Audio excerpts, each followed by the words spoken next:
Əhməd bax bu mənzildə yaşayıb. Gəldik ki, bəlkə evdə kimisə tapaq, ancaq mənzildə heç kim yaşamır. Bizim aldığımız başqa bir məlumata əsasən Əhməd vəfat edib. Mənzildə nə vaxtdan bəri yaşayış yoxdur?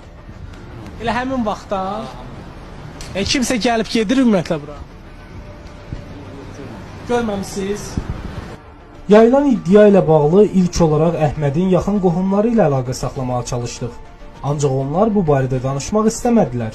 Əhmədin vəkili Sevdiyar Bayramov isə şifahi olaraq bildirdi ki, müdafiə elədiyi şəxslə uzun zamandır görüşməyib və onunla heç bir əlaqəsi yoxdur. Ədliyyə Nazirliyinə bildirildi ki, Əhməd xəstəxanada müalicə aldığı üçün onunla bağlı məlumatı Səhiyyə Nazirliyi verə bilər. Baş prokurorluqdan deyildi ki, yayılan iddia həqiqəti əks etdirmir.